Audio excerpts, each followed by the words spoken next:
La plus grande aventure que vous puissiez vivre est de vivre la vie de vos rêves. Oprah Winfrey. Nous accueillons aujourd'hui sur En Voiture Simone, Léna, podcastrice, étudiante et voyageuse solo. Elle nous parle lors de cette interview de son expérience en tant que baroudeuse. Après une année de voyage en sac à dos, Léna nous fait son retour sur ce qui change une vie. Du pourquoi au comment, découvrez son aventure à l'autre bout du monde. Bonne écoute. Moi, c'est Léna, j'ai 22 ans, bientôt 23 maintenant et je viens de rentrer d'un voyage de plus d'1 an toute seule, où je suis partie sur 2 continents différents. J'ai été d'abord en Nouvelle-Zélande, donc en Océanie, puis j'ai fait, 4 mois en Amérique latine, du Guatemala à la Colombie, et ça, c'était durant une année de césure que j'ai pu faire, entre ma deuxième et ma troisième année d'école d'ingénieur, donc à la rentrée, je repars à l'école. OK, Voilà pour ça marche. les petites lignes, on va dire, le début. OK, bah, trop cool. Qu'est-ce qui t'a poussé à partir en voyage en solitaire? Ouais, alors de base, dans tous les cas, dans mon école, je devais faire minimum 12 semaines de mobilité internationale. C'est obligatoire pour que moi j'obtienne mon diplôme à la fin et donc le plus simple, c'est de faire souvent son stage de deuxième année à l'étranger. Donc mes plans de base n'étaient absolument pas ce que j'ai fait. C'était, d'aller dans une ville européenne. Je me disais, trouver un stage dans une ville européenne et comme ça sur mes week-ends, des choses comme ça, j'aurais pu, visiter autour et cetera. Finalement, grâce à un contact, j'ai pu avoir, un contact, d'un professeur en université en Nouvelle-Zélande, heu, avec une offre de stage qui était vraiment super intéressante, enfin des sujets de recherche qui étaient vraiment super intéressants. Donc je me suis dit: «Bah, pourquoi pas postuler et on verra bien, quand j'aurai une réponse du moins». Et après, quitte à postuler à un endroit, j'ai postulé à plusieurs endroits en Nouvelle-Zélande et c'est comme ça que je me suis retrouvée avec une réponse positive. Là, la question c'était: «Est-ce que j'y vais ou est-ce que j'y vais pas?» parce que c'était quand même, un giga grand pas à faire. Moi qui avais déjà voyagé, mais qu'en Europe, j'étais jamais sortie de l'Union européenne. Je venais Ouais. juste de faire mon passeport. Hem, J'allais me retrouver à 18 000 kilomètres, à 10 heures de décalage horaire de ma famille, donc je savais pas trop si je voulais y aller ou pas au début. Et finalement, c'est à Nouvel An que j'ai eu un peu le déclic en parlant avec toute ma famille que si je refusais cette offre-là, j'allais probablement le regretter un jour. Je me suis Ouais. dit: «Allons-y».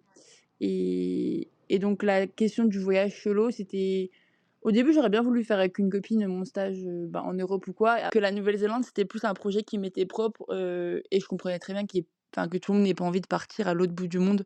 Moi, c'est un pays qui m'avait toujours attirée sans vraiment savoir pourquoi et là, c'est un peu, l'occasion qui m'est tombée dessus et je me suis dit: «Ben, allons-y». Et comment t'as surmonté peut-être des peurs? Est-ce que t'avais des peurs avant de partir même? Parce que c'est tout nouveau de partir à 18 000 kilomètres. Enfin, genre, je veux dire, c'est pas la porte d'à Ouais. côté, tout est à découvrir, quoi. Oui, c'est vrai, c'était vraiment un grand, grand pas hors de ma zone de confort parce que c'était pas mon premier voyage solo. Je l'avais déjà expérimenté 2 fois auparavant, mais là, je savais que je partais pour très longtemps. Hem, J'avais donc pour projet 3 mois de stage au départ, sauf que je voulais pas aller en Nouvelle-Zélande juste pour faire 3 mois de stage et rentrer après parce que je savais très bien que j'allais pas pouvoir visiter tout ce que je voulais et comme mon projet de base était donc de faire 3 mois dans une ville européenne, après rentrer chez mes parents et travailler, on va dire 6 mois pour gagner de l'argent et ensuite partir voyager. Là, je me suis dit: «Ça a un peu aucun sens d'un point de vue écologique, logistique, économique de partir 3 mois, de rentrer travailler pour ensuite repartir». Je me suis dit: «Autant rester sur place et vraiment, visiter à fond, ce pays qu'est la Nouvelle-Zélande. Puis ensuite, on verra». Je voulais quand même faire un autre endroit, je voulais quand même faire aussi un voyage en sac à dos. Au début, je voulais partir en Asie du Sud-Est et finalement, je me suis rendu compte que l'Amérique latine me tentait plus et j'avais aussi envie, de me challenger et d'apprendre une nouvelle langue que je ne connaissais pas du tout, donc l'espagnol. Donc c'est comme ça qu'avant de partir, j'avais déjà plus ou moins un petit plan. Je savais que je voulais donc 3 mois de stage. Ensuite, pendant 4-5 mois, être en Nouvelle-Zélande, au départ en faisant des woofings. Finalement, le plan a changé aussi par la suite. Puis ensuite partir environ 6 mois en Amérique latine. Dans les faits, ce qui s'est passé, c'est que je suis restée jusqu'à fin janvier en Nouvelle-Zélande parce que j'ai vraiment adoré et je me voyais pas partir plus tôt et que je suis restée donc que, entre gros guillemets, 4 mois en Amérique latine.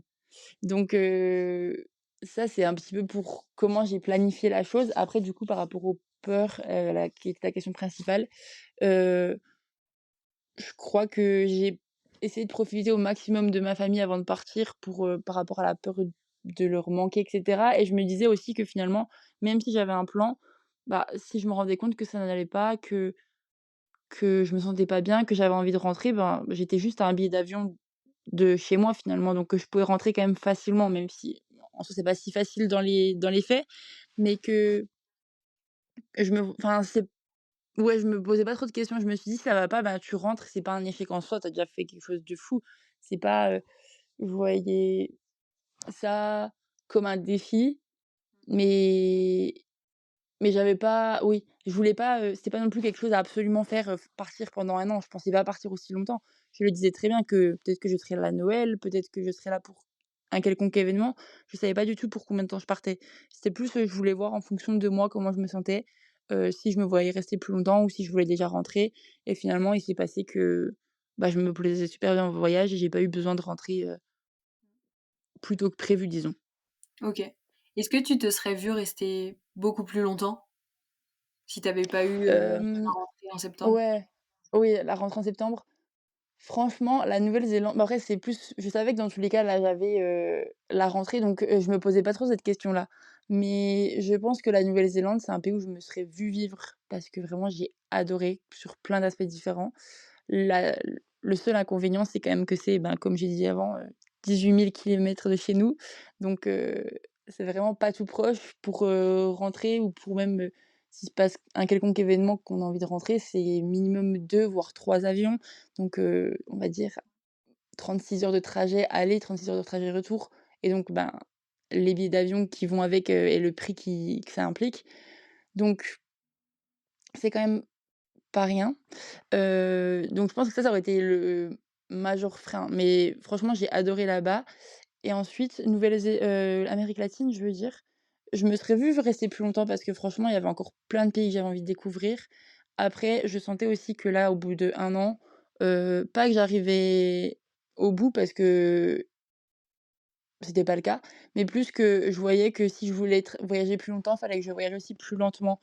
Quand je changeais d'endroit tous les 2 3 jours, bah, ça me fatiguait énormément, j'avais du mal à enfin, j'avais un peu la pas la flemme, mais de resociabiliser à nouveau avec des nouvelles personnes et cetera, que quand tu restes dans le même endroit pendant un certain temps, tu tu rencontres des personnes sur place et tu as des liens qui sont un peu plus profonds et du coup, c'est ça peut-être qui me manquait aussi, en voyageant très rapidement tout le temps. Et faire des volontariats, ça, c'est quelque chose qui m'a vraiment aidée parce que donc pendant quelque temps, j'étais établie au même endroit et je ne bougeais plus beaucoup et ça permet vraiment de se recharger ses batteries et donc de pouvoir voyager plus longtemps, je pense. OK. Mais je pense que j'aurais pu rester plus longtemps. Je suis aussi rentrée là parce que j'ai une copine, qui se mariait, donc je voulais absolument rentrer pour le mariage. Mais déjà, si j'avais pas eu cette date retour, je serais sûrement restée jusque maintenant, ou du moins, un peu plus longtemps, et je me serais pas sentie aussi restreinte, enfin, je serais peut-être restée jusqu'à la fin de l'été, en voyage.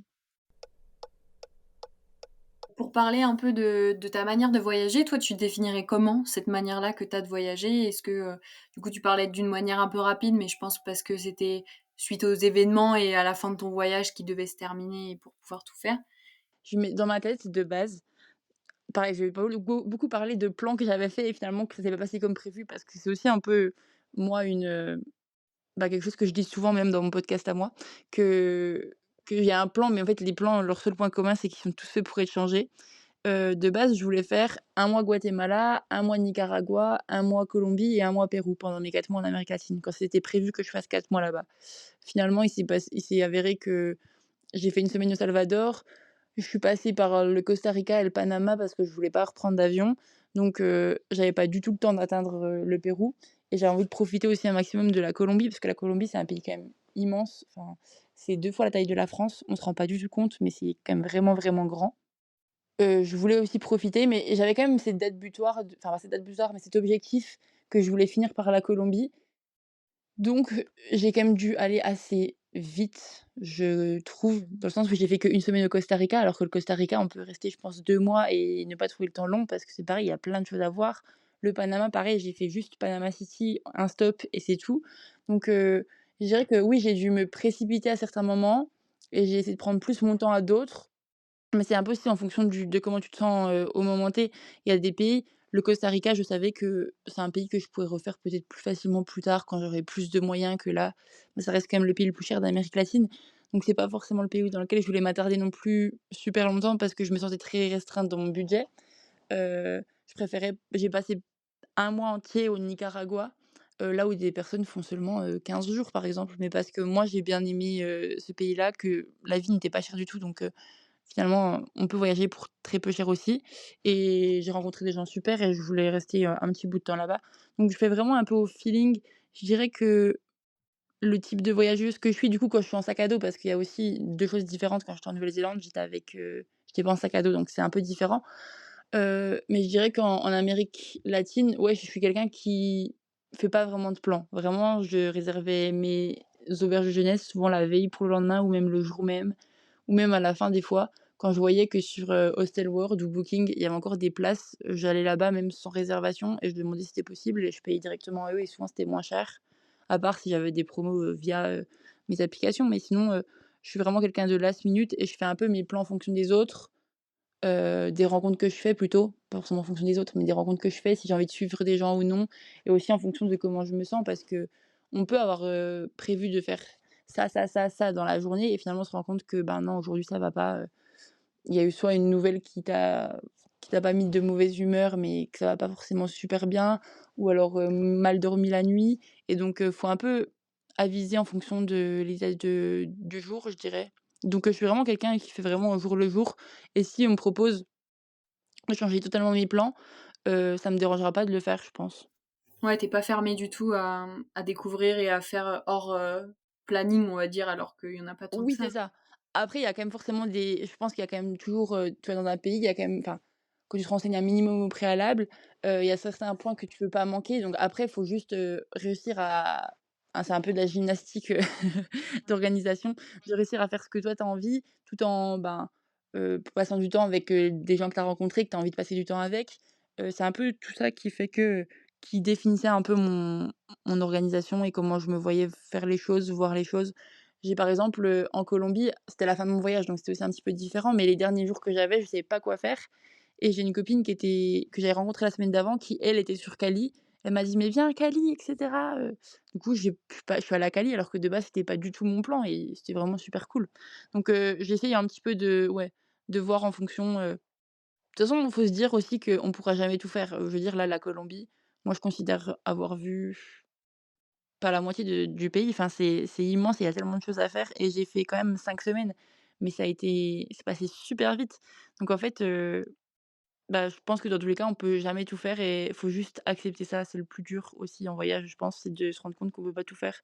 Ou alors si on le fait, bah, c'est aux dépens, ben, pas de notre santé parce que enfin, ça peut être sur du court terme, mais plutôt que du coup, on va être très fatigué, on va passer notre vie dans les transports, on va aussi peut-être dépenser plus parce qu'on doit faire des compromis sur, sur, je sais pas, des billets de bus ou des billets d'avion plutôt, enfin, c'est plein de choses qui font que mais faut juste, moi je pense que maintenant j'essaie de me dire que je préfère faire moins et faire mieux que vouloir tout faire mais à moitié quoi. J'ai rencontré des gens qui font, toute l'Amérique du Sud par exemple en 4 mois. Je me dis: «Mais waouh!» Enfin, après tu vois beaucoup moins de choses de chaque pays. Ouais. C'est aussi un choix qu'ils font Ouais. finalement. Mais moi je Ouais, crois c'est que ça. j'aurais du mal. Je préfère, voyager plus lentement maintenant.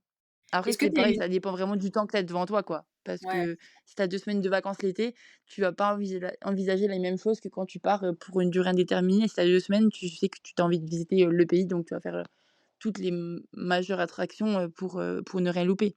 Mmh. Est-ce que tu as toujours voyagé de cette manière-là ou il y a un moment où au tout début, par exemple, tu étais plus, speed et tu faisais plus, je sais pas comment dire, exemple pour assurer un peu ta sécurité parce que c'était nouveau, est-ce qu'au début, tu calais tout correctement pour te dire: «OK, au moins je sais où je vais», tout ça? Hem, C'est venu avec le je temps? crois que j'ai jamais été trop organisée, enfin, OK, pas que trop bien. c'est plus dans le sens où j'aime pas, ouais, j'aime pas avoir des deadlines et des plans, les plans si, j'avais des plans plus ou moins, mais j'aime pas trop avoir des deadlines. C'est pour ça que, par exemple, déjà à la Nouvelle-Zélande, je suis restée plus longtemps que prévu, enfin, pour en venir du coup à la Nouvelle-Zélande aussi, c'est que la Nouvelle-Zélande, je voulais vraiment je me disais que j'allais avoir passé 8 mois dans le pays, je voulais absolument tout faire. Sauf que, ben, je suis rentrée et je n'ai pas tout fait, c'est sûr, mais vraiment, je me voyais vraiment tout faire et là, pour le coup, j'ai voyagé beaucoup, beaucoup plus rapidement, où je dormais quasiment jamais au même endroit chaque soir. Je bougeais tout le temps, je roulais tous les jours et cetera et c'est vrai que je pense que c'était quand même une grosse charge mentale parce qu'il y avait plein de choses à organiser aussi en même temps, de voyager en van, il fallait savoir où c'est qu'on dormait le soir, quand est-ce que je pouvais, remplir et vider mes bidons d'eau dans le van. Il y avait plein de choses aussi à prendre en compte et c'est vrai que, bah, quand on voyage tout seul, en plus qu'on a la charge de l'organisation, juste nous et si on ne le fait pas, ben, personne ne le fera. Ça rajoute quand même une grosse charge mentale et c'est aussi pour ça que j'aime pas trop organiser en avance parce que j'ai pas envie de prévoir et de enfin, je sais pas si c'est la bonne façon de faire parce que peut-être que si je prévoyais en avance, bah, ça permet d'être plus léger, de se dire: «OK, bah, je fais ci, je fais ça, demain je ferai ci, je ferai ça». Mais C'est plus mais ouais, frustrant aussi. oui, ça peut être aussi un peu plus frustrant. Je dirais que sur cette année-là, la Nouvelle-Zélande, du coup, je m'étais un peu butée au un peu ma question d'ego de dire: «Oui, j'ai tout fait», alors que du coup non. Et l'Amérique latine, je me suis plus dit: «Bon, bah, tu fais ce que tu peux faire, tu fais comme tu veux, comme tu le sens» et j'étais bien un peu plus, relax par rapport à ça.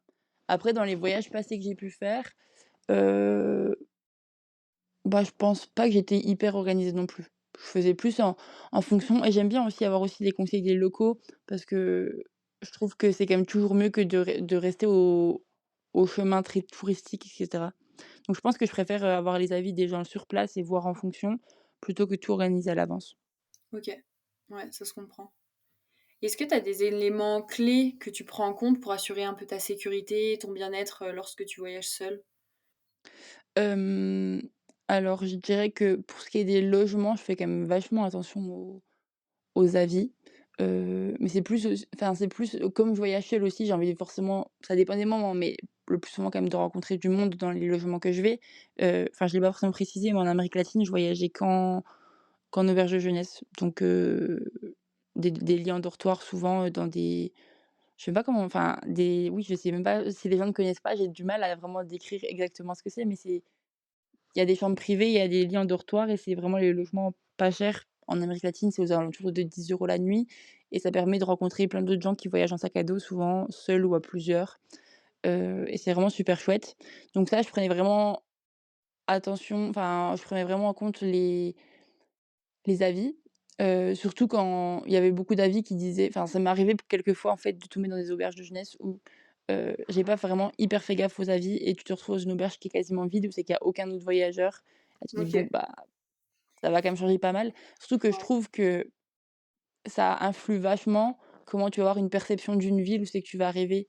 Si tu as ton auberge de jeunesse, ça se passe pas bien, tu pas dans un bon mood pour visiter, tu te sens pas enfin, je sais pas, c'est différent que si tu vas dans une auberge où c'est que c'est cool, tu rencontres 2-3 autres personnes qui disent: «Ah bah, demain nous on va faire ça, tu veux venir avec nous?» Bah, ouais carrément et ça t'apporte vraiment une autre dynamique, je pense, à ton voyage. Donc sur la fin, j'étais beaucoup plus, attentive à ça, je dirais.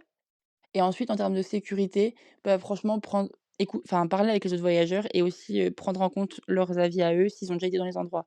Quand les gens te disent: «Ah oui, on m'a dit que, il y a un tel qui m'a dit que, j'ai pu lire que», ça, j'écoute pas trop.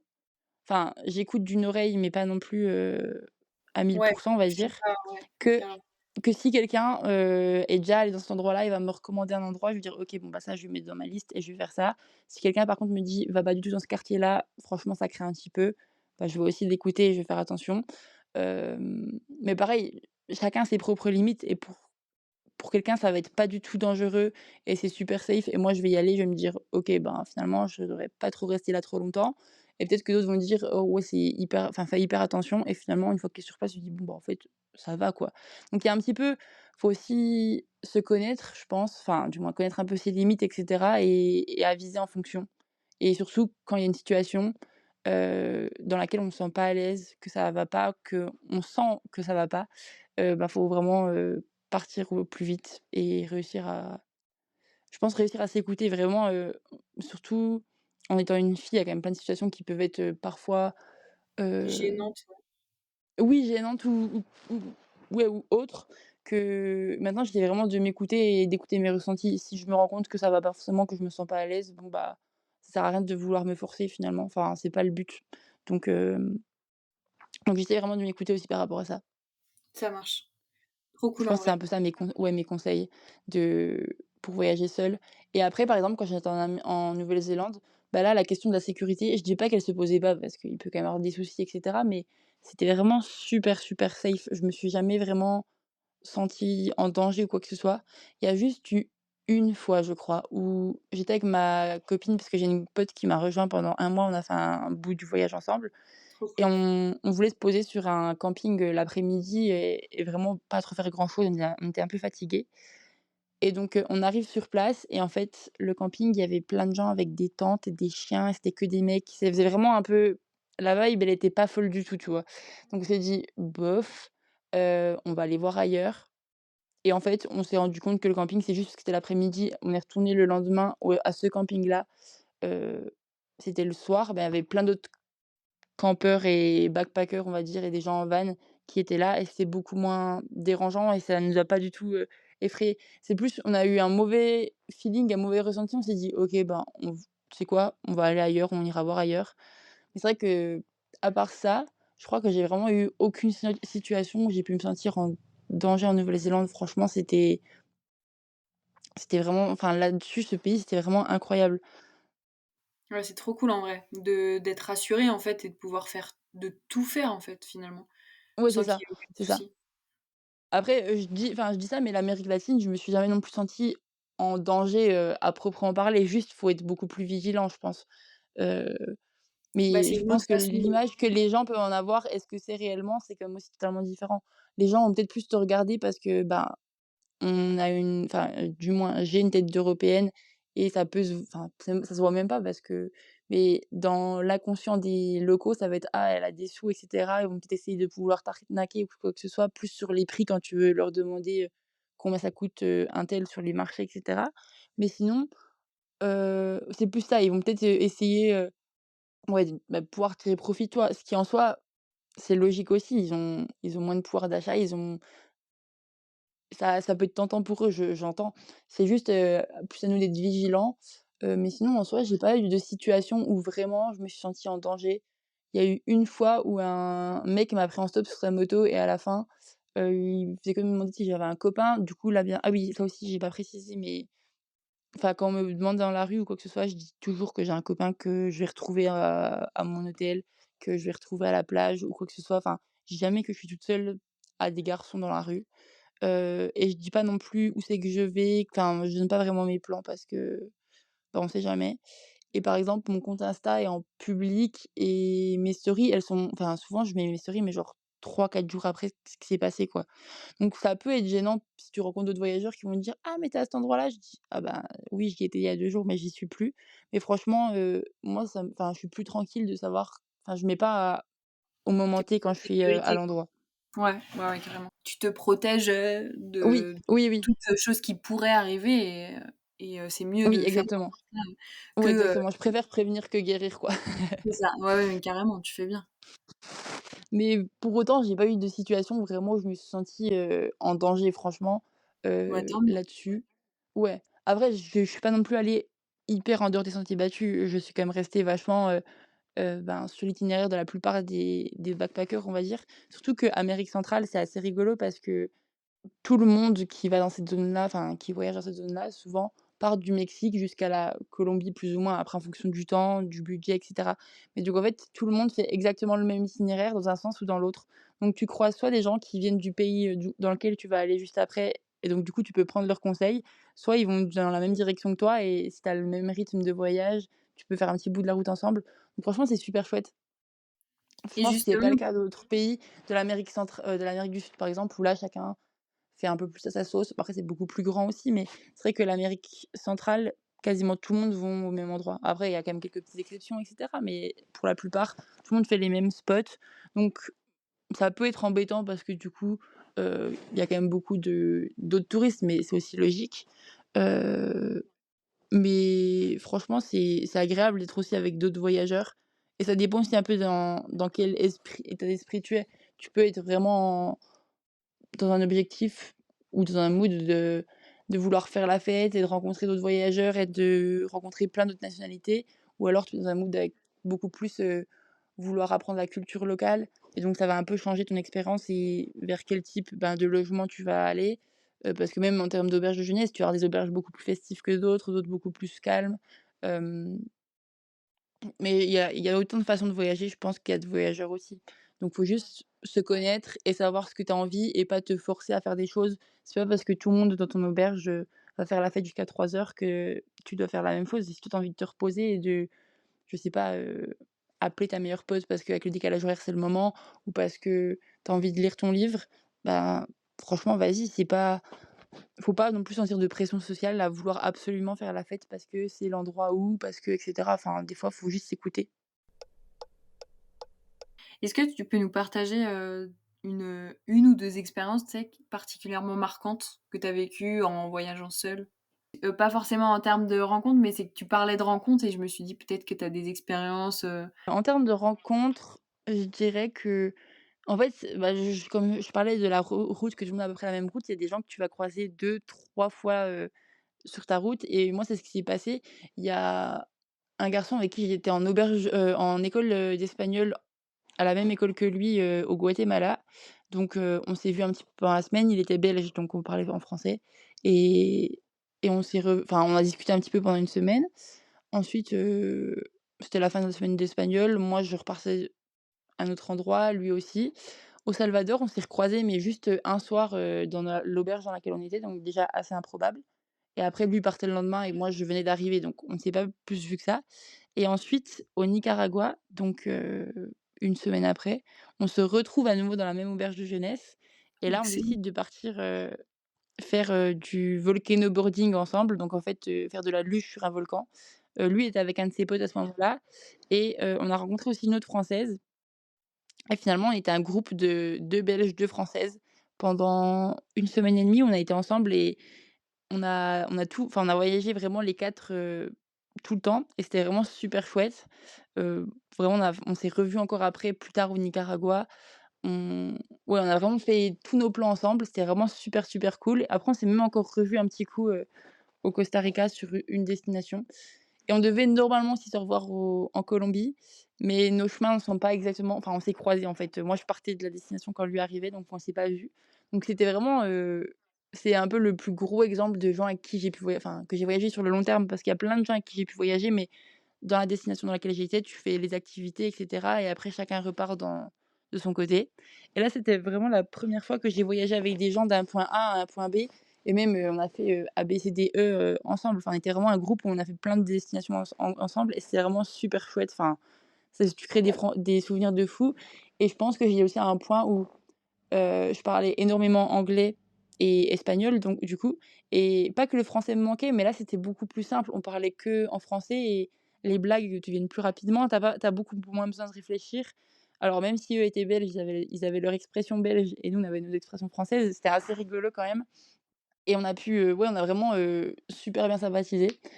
Et ensuite une autre rencontre, ou une autre expérience, je dirais que c'est le dernier volontariat que j'ai pu faire en Colombie.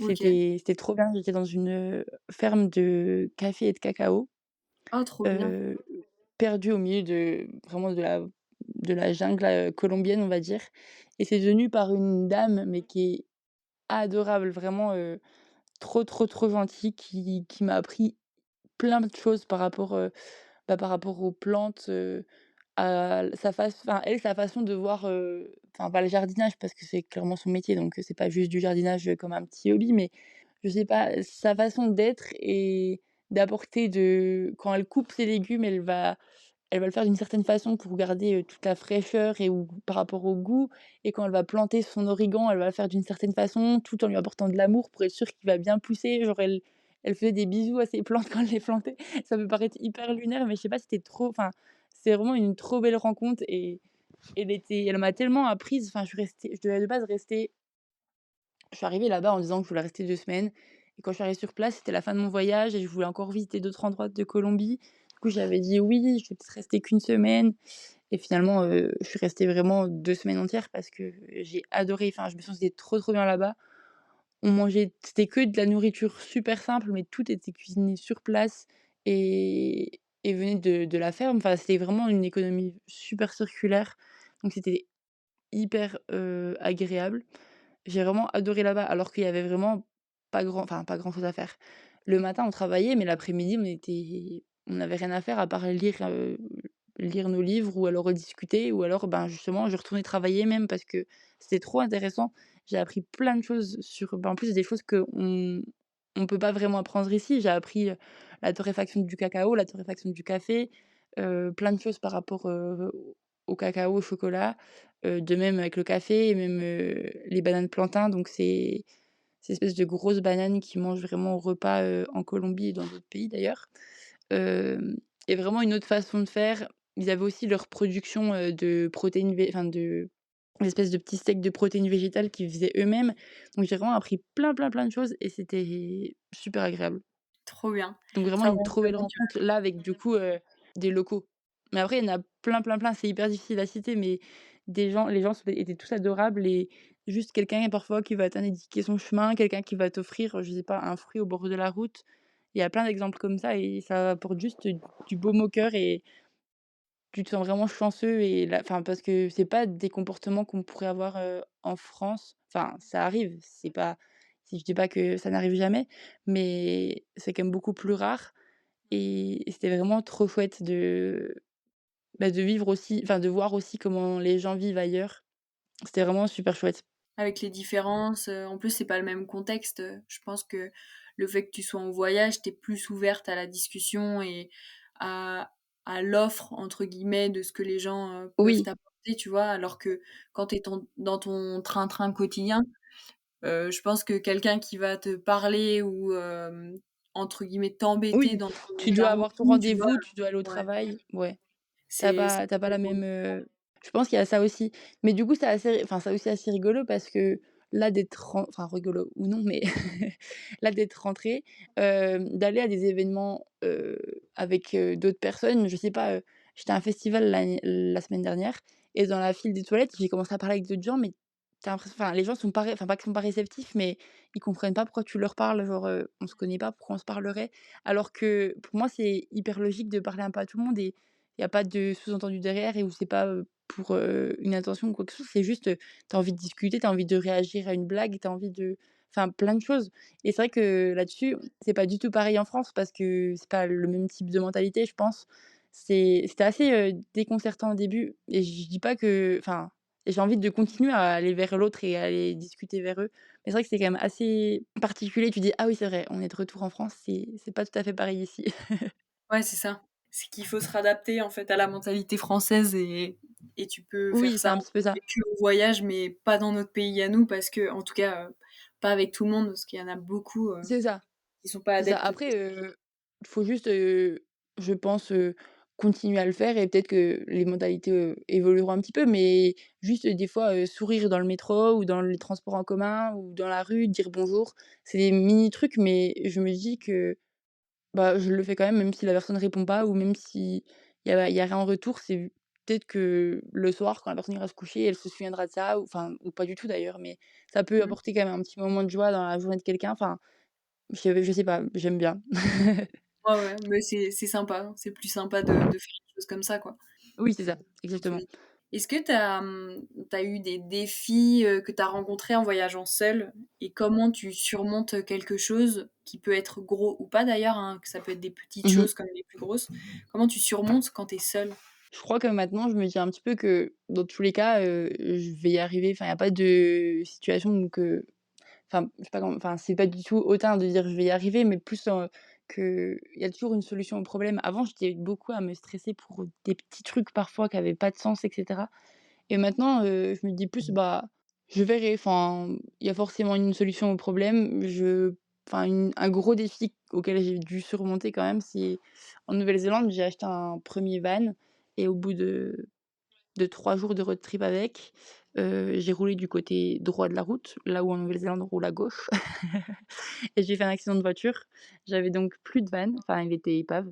Donc là, quand même, il y a eu quelques jours où tu te sens très seul. C'est un petit peu le brouillard environnant, tu sais pas trop dans quelle direction aller, comment ça va se passer et tout et j'ai rencontré, là aussi j'aurais pas été être rencontrée là parce que vraiment des gens adorables, des Néo-Zélandais qui m'ont accueilli chez eux pour, En attendant? Pour m'héberger parce que oui, j'avais plus de logement, j'avais, plus de voiture, j'avais plus nulle part où aller et il y a cette dame qui m'a proposé d'aller chez elle et au départ, ça devait juste être vraiment temporaire, le temps que je me retourne, que je me voie avec mes assurances et cetera et pour les aider, je faisais le ménage, la vaisselle, la lessive, enfin, j'ai essayé de les aider comme je pouvais. Je pouvais pas leur offrir quelque chose financièrement parce que j'avais encore aucune, assurance que mon assurance du coup allait me rembourser.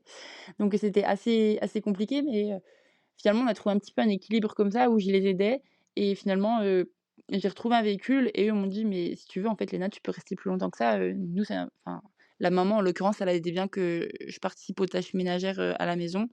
Ouais, Donc j'ai trouvé finalement un travail, dans cette ville. Je suis restée en tout 2 mois, donc je suis restée vraiment super longtemps avec eux. Heu et en fait, les solutions, oui, elles viennent à t enfin, pas qu'elles viennent à toi, mais faut juste être un peu confiant, je dirais et se dire que, ah ouais, à toute solution son problème. Après, c'est pas facile tout le temps non plus. J'ai dû surmonter aussi des choses, assez difficiles, d'un point de vue familial, durant l'été. Quand tu es loin, quand tu es tout seul, c'est assez compliqué et je dirais que, la meilleure chose à faire, c'est d'en parler, de pas rester tout seul dans sa galère. Vraiment, discuter parce que tu peux rencontrer des gens qui ont vécu une expérience similaire qui peuvent t'aider. Tu peux juste avoir un peu de réconfort, via même en appelant de nos amis, de notre famille. Hem, ouais, je pense qu'il faut surtout pas rester seul, pas s'enfermer, demander conseil, pas avoir peur de demander. Heu, Franchement, qui ne t'entraîne à rien. C'est un peu comme ça que je le vois aussi maintenant. Au pire, quoi? Au pire, la personne, elle te répond pas. Au pire, tu te prends un vent. C'est quoi? C'est ton ego qui en prend un mini coup, mais c'est pas grave, c'est surmontable. Donc autant demander et il peut y avoir que des belles choses qui peuvent en découler, je pense. Il y a que des belles rencontres qui peuvent se faire. Enfin, du moins, c'est ce que j'aime à penser. C'est pas vraiment dans la réalité, je pense qu'il y a pas que des belles personnes partout non plus, mais essayer de voir les choses d'un œil un petit peu optimiste pour, que oui, ouais, ne pas toujours imaginer la pire, issue, au problème. carrément. Est-ce que ça serait une des astuces que tu recommanderais à d'autres voyageurs? Parmi d'autres, je dis qu'il faut être optimiste, mais il faut être aussi réaliste des réalités. Tu peux pas, tout n'est pas possible non plus. Enfin, beaucoup de choses sont possibles, mais pas tout. Hem, ouais, je dirais qu'il faut être réaliste et se rendre compte aussi peut-être à la réalité du terrain, parce que des fois, on imagine plein de choses quand on n'est pas dans le pays ou et en fait, quand on arrive sur place, on se rend compte que c'est pas du tout la même chose que d'aller à un point A à un point B. C'est beaucoup plus difficile qu'imaginer parce qu'il y a 3 bus différents à prendre, hem, que les distances, souvent, elles nous semblent aussi beaucoup plus petites qu'elles ne le sont réellement. Comme là, tout à l'heure, j'ai dit que la Colombie, c'était 2 fois la taille de la France, mais si on regarde sur la plupart des cartes qu'on a, en Europe, c'est pas du tout le cas. Enfin, l'Amérique, du Sud, ça semble tout petit, alors qu'en fait, c'est immense. Pareil pour l'Amérique centrale. Quand on pense aux pays d'Amérique centrale, on se dit que franchement, ça va, c'est pas si grand que ça, mais en fait, ça prend quand même un petit peu de temps de traverser. Les transports en commun, c'est pas du tout la même chose que chez nous, ça a même rien à voir. Donc heu, donc c'est faut voir un peu faut voir en fonction, sur le moment T et pas vouloir tout programmer. Je reviens un peu à ce que je disais avant. Pour moi, enfin, du moins, c'est comme ça que j'aime voyager. C'est différent aussi, d'un voyage à l'autre, de la durée, du voyage, de plein de choses. Il y a plein de choses qui rentrent en compte, mais du moins, c'est comme ça que j'aime bien faire. Et sinon en conseil, je dirais, aussi c'est un conseil vraiment, pratico-pratique, mais les groupes Facebook, je trouve ça vraiment des pépites. Quand j'étais en Nouvelle-Zélande, franchement, le groupe Les Français en Nouvelle-Zélande m'ont sauvé plus d'une fois. Des fois, tu peux avoir une question, juste une question où tu sais pas, tu pas la réponse. Tu peux avec la fonction loupe, tu peux avoir déjà peut-être plein d'éléments de réponse et si vraiment, ça n'a pas été posé avant ou que c'est quelque chose de vraiment spécifique, tu peux même écrire toi-même un post et les gens vont répondre parce que peut-être des gens ont déjà vécu la même situation et pour plein de choses. Il y a plein de gens qui vont retracer un petit peu leur parcours avec tous les points qu'ils ont vus, ce qu'ils ont aimé, ce qu'ils ont pas aimé, donc tu peux un peu t'inspirer de ça. Et franchement, il y a des groupes pour tous les pays. Après, c'est sûr que les Français au Salvador sera sûrement moins actifs que, je sais pas, les Français au Mexique parce qu'il y a beaucoup plus de personnes qui vont visiter le Mexique que de personnes qui vont visiter le Salvador. Mais à chaque pays, franchement, je m'inscrirais toujours sur Facebook sur les Français insérer le nom Le du pays pays. et Ouais. backpacker ou backpacking, le nom du pays. Comme ça, j'avais un groupe international avec souvent que des gens qui voyagent de la même façon que moi, donc en sac à dos et un groupe de Français. Après, dans les groupes de Français, tu peux avoir des expatriés, comme tu peux avoir des gens qui sont là pour un échange, universitaire, comme des gens qui sont juste en vacances pour 1 semaine et demie, comme ceux qui sont là en volontariat pour 5 mois. Enfin, tu as vraiment de tout, tout, tout. Du coup, c'est hyper intéressant aussi et voilà, je pense que ça, c'est vraiment des mines d'informations pour plein de choses. Et quand on voyage seul, j'ai déjà vu plein de gens aussi moi j'avoue que ça je l'ai pas trop fait, mais si tu voyages à l'étranger, que tu maîtrises pas forcément super bien l'anglais, que ou que tu as un petit coup de mou et que tu as envie de retrouver des Français, tu peux aussi juste mettre un message: «Je suis dans telle ville en ce moment, si quelqu'un veut se joindre pour boire un verre ou pour aller visiter cette chose parce que j'ai prévu de faire ça». Bah, franchement, c'est trop bien, je trouve. Il y a aussi, plein de gens qui proposent, qui veulent, je sais pas, je pense à la Colombie là où des fois tu peux avoir un guide pour faire, une activité et le prix il est dégressif en nombre de personnes que tu es. Donc tu peux aussi demander à d'autres personnes, de se joindre à toi pour payer moins cher. Donc franchement, il y a vraiment enfin, c'est vraiment plein d'informations là-bas et c'est vraiment super chouette. Ouais, c'est un peu sous-coté, je pense, même, par rapport à juste à la France, mais Facebook, pour, le voyage et la Ouais, rando et le backpacking et tout, c'est vraiment sous-coté parce que c'est trop pratique. Il y a tellement de monde vraiment, dessus il y que a même des ouais, c'est ça. Il y a même des groupes, par exemple, pour ceux qui cherchent, enfin, c'est un projet que moi j'aimerais bien faire plus tard, mais faire, je sais pas, une transatlantique par exemple. Il y a plein de groupes de bourses aux équipiers, quelque chose comme ça. Donc je pense qu'il y a moyen de vraiment trouver des petites pépites. Moi, je sais que les gens que j'ai rencontrés qui ont fait la traversée en voilier, de l'Europe, à l'Amérique, du Sud ou du moins, jusqu'à la mer des Caraïbes, souvent ils ont trouvé leurs, équipages, via Facebook. Donc franchement, il y a plein de belles choses, qui peuvent se faire grâce à ça et je pense que c'est vraiment, comme tu dis, vraiment sous-coté. ouais, vraiment.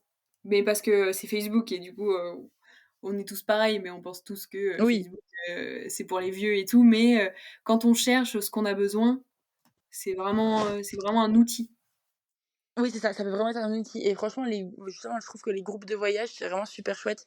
J'étais même sur des trucs, voyage au féminin ou justement pour les gens qui voyagent solo, heu, où là, tu avais plein de gens qui faisaient des retours d'expérience sur les différents pays dans lesquels ils avaient pu aller, hem, pour, bah, justement partager il y a des insécurités ou des doutes que certaines filles peuvent avoir. Parce que même si, par exemple, moi je considère que la Colombie, c'était pas si dangereux que ça et que ça va, je enfin, il faut prendre des précautions. Je dis pas qu'on peut y aller comme on va en Nouvelle-Zélande, c'est pas vrai. Mais pour plein de personnes, c'est inimaginable. Donc aussi de un peu, comment dire? De se rassurer. Je dirais déconstruire ouais, déconstruire les idées reçues et se dire que, ben, finalement, non, c'est possible. Ça peut aussi faire germer une petite idée dans quelques esprits et pour plus tard, peut-être que ça portera ses fruits. Donc franchement, je trouve ça trop, trop chouette. Mmh, carrément. Donc voilà, aux auditeurs, pensez à Facebook. On n'y C'est pense pas vrai. assez et c'est vraiment chouette pour plein de choses, hein. Je me rappelle ouais, franchement, je me rappelle d'avoir écouté un podcast, je sais plus c'était qui, je crois que c'était Léa JPLF, un coup qui avait dû noter toutes les applications enfin, tous les réseaux sociaux et elle avait donné à Facebook un truc genre 2/10 ou 3/10 et parce que pour elle, oui, c'était vraiment, la vision qu'on a de Facebook, le truc, Ouais, pour pour les les vieux vieux. et qui te rappelle de souhaiter l'anniversaire de ton pote d'enfance, que tu te rappelles pas ça de l'anniversaire, c'est un petit peu ça. Alors qu'en fait, il y a aussi toute une autre façon, enfin une partie cachée, on va dire. Je sais qu'il y a plein de gens qui l'utilisent pas du tout et qui arrivent très bien à voyager sans. Ben, Mmh. enfin, c'est possible de faire sans, bien sûr, Ouais, mais je ouais. trouve que franchement, dans plein de situations, ça peut être vraiment, vraiment utile. Mmh. Ouais, ouais, carrément. Donc faut se le garder, toujours sous le coude parce que C'est c'est ça. vraiment pratique. J'avais une dernière question, et Oui. c'était en quoi le voyage solo, il a impacté ton développement personnel et ta vision de toi-même aussi? Wow, OK. C'est je dirais que ça m'a aidé à avoir vraiment beaucoup plus confiance en moi. Ouais. Hem, de me dire que, bah, j'ai pas besoin de quelqu'un d'autre pour faire ce que j'ai envie de faire, que mon bonheur aussi peut dépendre que de moi. Je dis pas que c'est le cas dans toutes les situations, mais que ça tient un peu qu'à nous de sortir de notre zone de confort, de se prouver qu'on est capable de faire tout ça. Que ouais, les seules limites qu'on se fixe, c'est un peu celles qu'on s'impose, que si on se dit enfin, si on se lance des petits défis comme ça, même partir pas très loin, je veux dire, moi, mon premier voyage solo, c'était, en Italie, à 4 heures de route de chez moi, donc c'était pas si loin que ça. Mais juste le fait de partir, déjà à l'étranger, même pour une courte période, c'était je crois 4 ou 5 jours et se rendre compte qu'on peut le faire tout seul, qu'on a besoin de personne et qu'on peut aussi être, enfin, on peut aussi ne pas s'ennuyer et profiter de notre propre compagnie, c'est trop bien. Enfin, je pense que c'est hyper important d'aimer passer du temps seul. Je dis pas de passer toute sa journée, toute sa semaine toute seule parce que non, on reste des êtres humains et qui ont besoin de contact social, mais que franchement, c'est important d'aimer sa propre compagnie parce qu'on est la seule personne avec qui on va rester toute notre vie. Donc ça et qu'après aussi, ne pas commencer, forcément avec un immense truc. Ça peut déjà être juste, je sais pas, aller au cinéma toute seule, aller faire du shopping toute seule parce qu'il y a des personnes qui ne le font pas. Hem et après, ben, petit à petit, agrandir, enfin élargir sa zone de confort pour après peut-être sauter le pas de partir toute seule parce que c'est c'est compréhensible que ça fasse peur au début, mais il faut juste, sauter le pas, je pense et après ça peut aussi ne pas être fait pour nous, mais je pense que quand on y goûte, après on a du mal à à se dire, À que enfin pas revenir à qu'on ouais, mais je pense j'ai du mal à me voir à nouveau partir. Je suis déjà partie en vacances, il y a longtemps, hein. On était 17 à être partis ensemble en vacances. ah, Heu, c'est ouais. beaucoup. Bon là, c'est vraiment les 2 extrêmes, hein. 17 full Ouais, solo, c'est là, vrai c'est qu'il quand y a même pas beaucoup. il y a quand même pas mal c'est vraiment les gros extrêmes. Mais on Ouais, avait fait ça, on était partis une semaine entre copains, tous ensemble. À 17, je referais pas, hein. Enfin, je le dis clairement maintenant, non. ouais. Tu l'as fait et c'est terminé, quoi. Ouais, voilà. J'ai fait l'expérience. Ouais, c'est ça. Et est-ce que tu penses que, le fait de voyager seule, ça a changé, ta manière d'interagir avec, le monde et les autres? Tu en parlais un peu tout à l'heure en disant, qu'en festival, tu étais du genre à aller parler, à des gens aux toilettes et tout et tout le monde, n'était pas réceptif. Et du coup, est-ce qu'il y a d'autres trucs Ouais. comme ça où tu sens que ça a changé ta manière, de vivre un peu par rapport à avant? Ou je dirais en vrai oui, parce que même là, de revenir dans une société vraiment enfin là de enfin parce qu'aussi je suis aussi vraiment sur le retour donc c'est assez récent. Mais de revenir un peu à une société vraiment très axée sur la consommation, je trouve, partout, partout, partout. C'est assez bizarre. Je trouvais ça plus facile de m'habiller quand j'avais juste un sac à dos avec 5 t-shirts et 3 shorts dedans, que là que Ouais, j'ai à j'avoue. nouveau mon armoire qui est remplie quasiment. Donc j'ai un peu envie de ouais, enfin de comment dire ça? De profiter un peu des fois des bonheurs plus simples et cetera et même si je suis partie dans des endroits improbables à l'autre bout du monde, aussi de se rendre compte que les belles choses, elles sont partout. Il y a pas besoin de partir justement, à l'autre bout du monde pour s'en rendre compte que des fois juste, je sais pas, les fleurs dans le jardin de ta grand-mère ou, une mélodie ou quelque chose comme ça peut être aussi super beau. Il y a pas besoin d'aller à l'autre bout du monde. Donc en vrai, c'est vrai, les plages paradisiaques avec, l'eau transparente, ça fait quand même rêver, je dis pas le contraire, mais qu'il y a pas besoin de forcément de ça pour être plus heureux, que le bonheur, il est là où on veut le chercher un petit peu, je dirais. Mmh. C'est joli comme Donc fin. voilà. Et ben, franchement, on va Bah, finir sur ça, c'était très sympa. super. Où est-ce qu'on peut te retrouver? Parce que tu as aussi un podcast, pourquoi Oui, pas c'est sur vrai, les réseaux je l'ai sociaux évoqué, aussi? très rapidement, mais oui, j'ai aussi mon podcast, Simple Aventure, où j'ai partagé, ben, toutes mes aventures pendant un an de voyage, Ouais, donc qui ont commencé, en Nouvelle-Zélande et ensuite qui m'ont suivi en Amérique latine, disons. Là, j'avoue que depuis que je suis rentrée, j'ai pas beaucoup sorti d'épisodes. J'ai envie également de faire des formats un peu plus interviews avec d'autres personnes pour, bah, faire découvrir d'autres voyages, d'autres façons de voyager également parce que je je considère pas du tout avoir la science infuse sur le voyage et qu'il y a autant de façons de voyager qu'il y a de voyageurs comme j'ai dit avant et donc je trouve ça super chouette aussi de partager d'autres retours d'expérience. Donc voilà, en tout cas, je mettrai un lien en barre d'informations, soit sur ton compte Instagram du podcast, soit de ton podcast directement, pour qu'on puisse, parfait, te retrouver et puis aller écouter aussi super. toutes les autres aventures que tu as pas pu, nous raconter parce qu'il y en a beaucoup. Oui, c'est vrai qu'il y en a eu beaucoup. Donc voilà. Merci d'avoir, bien voulu répondre à toutes, ces questions et à partager ton expérience et C'était avec grand plaisir. ouais, trop chouette et puis merci aux auditeurs de nous avoir écoutés jusqu'à là. Merci d'avoir écouté cet épisode jusqu'au bout. J'espère qu'il vous aura plu. N'hésitez pas à mettre 5 étoiles sur le podcast, ça aide énormément à être reconnu. Je vous dis à dans 2 semaines pour un nouvel épisode de podcast. Ciao ciao!